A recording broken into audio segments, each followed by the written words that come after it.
A scream once echoed through the stone halls of Constantinople, wordless, blood-choked, and eternal. It was not the scream of a man dying, but of a man forced to live without the means to speak, to protest, to command. His tongue had been removed, not by a foreign invader, but by royal decree, from his own blood. A crown did not save him. It sentenced him. The year was 796 AD. The Byzantine Empire stood at the height of its splendor, gleaming domes, gilded icons, and the rhythmic hum of Greek chants rising from the Hagia Sophia. But beneath the sacred chants and imperial majesty, the capital throbbed with fear. For seated upon the throne was Empress Irene of Athens, the first woman to rule the empire in her own name, and the mother of the man she would order mutilated, Constantine VI. This was no petty palace intrigue. This was a dynasty devouring its own future to preserve the power of the present. Irene had once co-ruled with her son. Together they represented the dual heads of the empire, continuity and control. But as Constantine matured, so did his ambitions. He attempted to strip his mother of power. He was young, erratic, and unpopular, yes. But he was emperor by birthright. The son of Leo IV, the grandson of Constantine V, heir to a brutal but unbroken line of Isaurian rulers. Irene was meant to guide him, not eclipse him. But history remembers the ambitious rarely as gentle. In August of 797, Constantine was captured. According to chroniclers such as Theophanes the Confessor, Irene ordered the unthinkable, that her own son be blinded. And yet, some whispers, particularly from later legends and court rumor, say that she went further still, that his tongue was cut out. That no future rebellion would rise upon words. Whether literal or symbolic, the effect was the same, a man silenced for the crime of being born to rule. The act was carried out in secret, within the palace of Eleutherios. There was no trial. No crowd. Just iron tools, oil lamps, and silent servants. When the deed was done, Constantine was no longer emperor. He was no longer a threat. He was no longer a man. He was exiled, broken, and vanished from the records, most likely dead from his wounds. Some say he lingered a few more years, but he was never seen again in public. And Irene? She declared herself Basilius, not Basilissa, the Greek term for empress, but emperor, sovereign in her own right. The first woman in Byzantine history to take the title. The same mother who had mutilated her own son was now seated beneath golden mosaics as ruler of the Christian world. It was not the knife that truly destroyed Constantine. It was the idea, that an empire, built on divine right and bloodline, could destroy its own flesh to preserve the illusion of stability. That a mother could sever the tongue of her child to speak uninterrupted. Byzantium had always been a city of contradictions. It was both holy and monstrous, devout and treacherous. Icons were venerated even as emperors were blinded.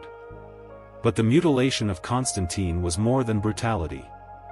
It was symbolic. The child of empire silenced by its own mother. Not just to stop a rebellion, but to erase the very possibility of protest. It wasn't done by an enemy. It wasn't done by a mob. It was done by the system, cold, deliberate, and robed in silk. And the people? They watched. They whispered. But they did not rise. Because this was the logic of the time, better a mutilated son than a divided empire. Better one silent heir than the chaos of civil war. What made an entire society not only accept, but even glorify, this nightmare? In the Byzantine world, power was sacred, but only if it remained unquestioned. This was an empire baptized in blood, draped in liturgy, and structured by a theology that fused imperial violence with divine order. To challenge the throne was not just political treason, it was blasphemy. And to preserve that throne, even the unthinkable could be justified. Irene did not invent cruelty. She inherited it. The Isaurian dynasty, to which both Irene and her son Constantine VI belonged, had already normalized mutilation as a tool of political control. For decades, emperors had ordered the blinding, castration, or mutilation of rivals, not merely to punish, but to disqualify them from rule. In Byzantium, the emperor was not only the head of state, he was the anointed of God. To rule, one had to be whole in body, strong in will, and unblemished in form. A blind man could not command. A eunuch could not claim the throne. A man without a tongue could not rally allies. It was theology turned into torture. Orthodox Christian doctrine, deeply entwined with imperial authority, provided the moral scaffolding. The Church did not always endorse mutilation, but it rarely condemned it outright when committed by emperors.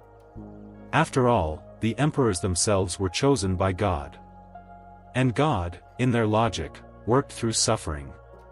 To suffer was to purify. To mutilate was to save the empire from chaos. Public executions, punishments, and symbolic acts of mutilation had become rituals of order. The hippodrome, the same arena that once roared for chariots, echoed instead with the howls of mutilated generals, deposed emperors, and traitorous senators. Hands were cut off.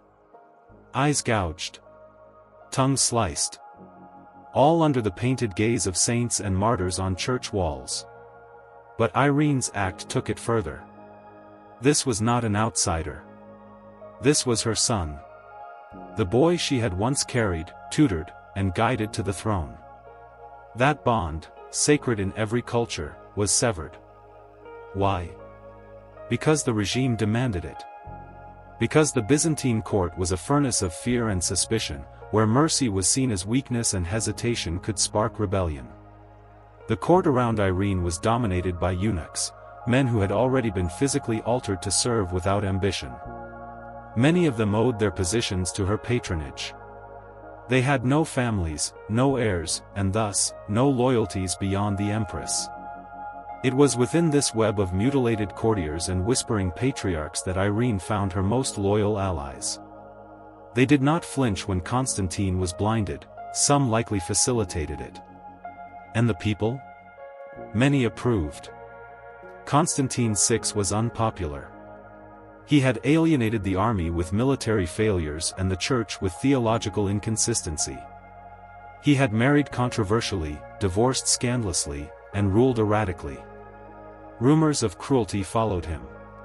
To many, he was unfit, unworthy. So when Irene moved against him, there was no uprising. No riots. Just silence. And silence, in an autocracy, is consent. This was not just family tragedy. It was systemic logic.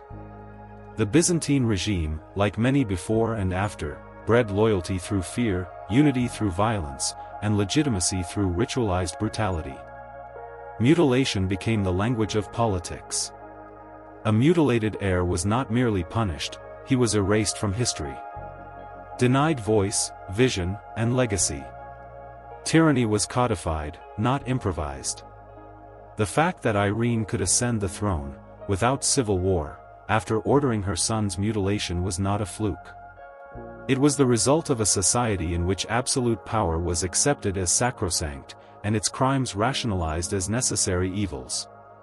The knife that silenced Constantine was sharpened long before his birth, on the stones of empire, doctrine, and fear. But symbols don't live forever. One day, blood will drip from the throne. The sun had not yet risen when the palace guards arrived. Their armor gleamed with imperial gold, but their hands were stained with betrayal. In the stillness of Constantinople's imperial quarters, no drums were beaten. No decrees were read aloud. The act that followed was not meant for the public, but for history. Emperor Constantine VI, once the heir of Rome and heir of Christ, was seized by his own soldiers on the order of his own mother, Irene of Athens. No tribunal was called. No charges formally read. Just a quiet abduction under the cloaked veil of darkness. He was 27 years old. A young man, not yet old enough to be remembered as wise, not young enough to be pitied as a boy. His crime was rebellion. Not against his people, but against the woman who had long ruled in his name, and who now feared that name more than any foreign enemy. They dragged him through the long corridors of the great palace, past mosaics depicting the Virgin and saints, past frescoes of victorious emperors with halos gilded in firelight. The air was heavy with incense, but no priest blessed what was to come. In a hidden chamber, they performed the deed. No executioner in black, no towering scaffold, no cries of "traitor." Just hands, steady and practiced, guided by imperial command. And then, the blinding. The Byzantine method was precise. A red-hot iron rod. Driven not in a frenzy, but with ritualistic precision, directly into the eyes. No anesthesia. No mercy. Just heat, steel, and screams swallowed by thick stone walls. It was said that Irene herself arranged the severity, that the damage be total, irreversible. According to the Chronicle of Theophanes, the act was not just to blind him, but to render him unfit to rule in body and soul. His eyes burned away, Constantine VI was left in a mutilated ruin. Some claimed he died from his wounds shortly after, though others believe he lingered, forgotten, hidden in a monastery, his world forever dark.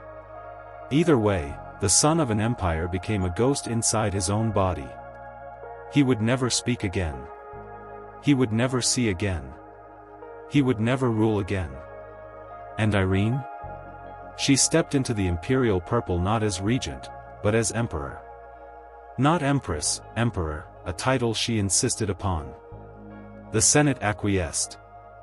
The patriarch did not object. And for a moment, the empire bowed to a woman who had blinded her son. Outside the palace walls, the people of Constantinople said little. Rumors spread, as they always did, but none dared to riot. The city had known too many emperors, too many coups, too many betrayals. One more corpse, one more scream, was not enough to shake the marble foundations. Yet the horror of the act refused to fade. Even centuries later, chroniclers like Zonaras, Cedrenus, and Theophanes would write of it with unconcealed revulsion. They called Irene unnatural, monstrous, a second Medea. The blinding of Constantine VI became a wound not only in the flesh of one man, but in the soul of a civilization that had long claimed to be the successor of Rome and the beacon of Christian virtue. The tragedy was not just the physical pain, the burning of eyes, the slow decay. It was the collapse of all bonds, between mother and child, ruler and ruled, heaven and empire. The palace that had once raised Constantine as a living icon of divine kingship became the place where his humanity was extinguished. His corpse, if he died, was never paraded. His tomb, never honored. His memory, nearly erased. But the silence left in his place was louder than any proclamation. The corpse did not merely decay, it became a curse upon the very regime that created it. The blinding of Constantine VI was not just an act of dynastic cruelty, it was a message. A terrifying declaration etched not in stone, but in scar tissue. It proclaimed, the throne is worth your sight. Your body. Your soul. And if you threaten it, even as air, even as blood, it will consume you. This wasn't new in Byzantium. The empire had long perfected a system of punishment that avoided public spectacle yet delivered terrifying clarity. Mutilation, blinding, castration, disfigurement, became a method of political surgery, removing threats without creating martyrs. An emperor couldn't rule if he could not see. A rival couldn't rise if he couldn't father heirs. In this cold calculus, torture was not savagery, it was policy. But Irene's act went further. It personalized the punishment. This was not a general putting down a rebellion, nor a rival executing a usurper. This was a mother eliminating her son, not for her survival, but for her reign. That intimacy made it unforgivable. That intimacy made it unforgettable. And so the shadows lingered. Throughout Byzantium's remaining centuries, blindness became a political language. From Romanos IV to John IV Lascaris, emperors and pretenders alike were blinded, some while still children, their futures extinguished by molten rods or sharpened daggers. The state had found a way to kill without killing. But in doing so, it created an empire haunted by maimed ghosts, men who once dreamed of glory, now led through corridors by servants, their empty eye sockets staring into history. In modern times, it's easy to recoil. But the logic that justified Irene's act has not died. Across the world, regimes still find ways to silence threats not with death, but with slow erasure. Dissidents are disappeared, exiled, institutionalized. Tongues are not cut, but silenced by fear. Eyes are not burned, but blinded by propaganda. In North Korea, the Kim dynasty survives by destroying rivals before they can speak.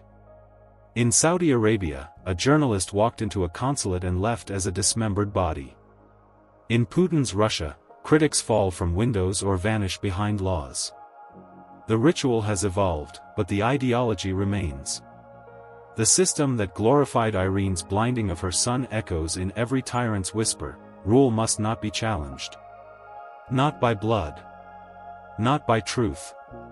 Not even by love. Even in democracies, this ghost lingers.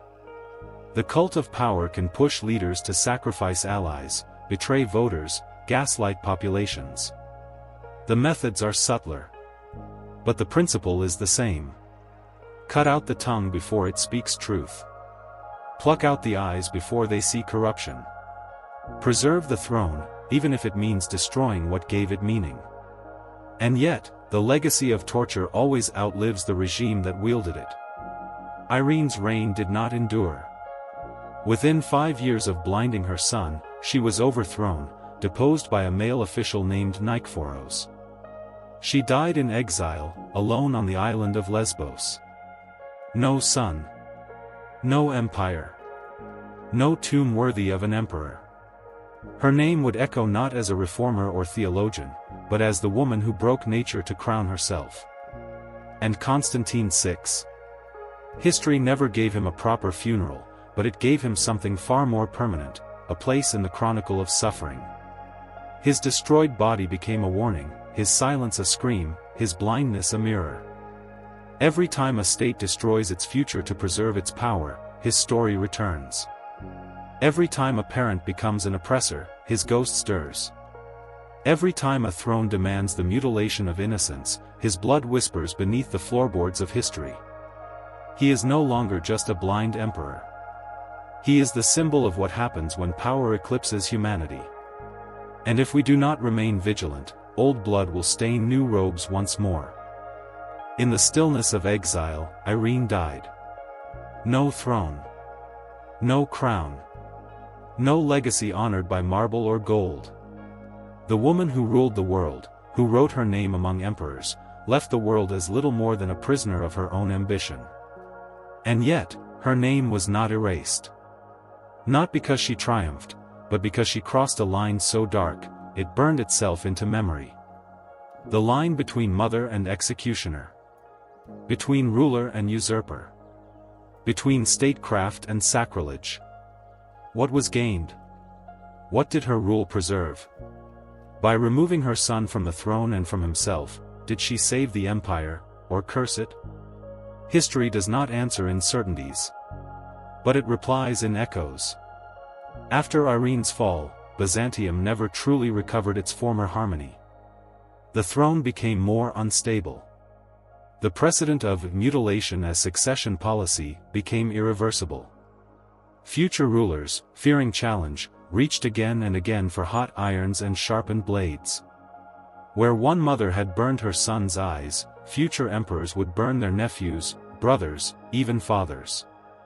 It is one of the cruel ironies of power: the more ruthlessly it is preserved, the less it endures. And the people? They adapted. They learned to look away. To accept the silence of the blind. To cheer when the voices disappeared. To nod when a throne declared it had no rival, even if they remembered the scream that once rose behind palace walls. This is the curse of those who forget. They do not remember how their systems were forged, not in reason, but in pain.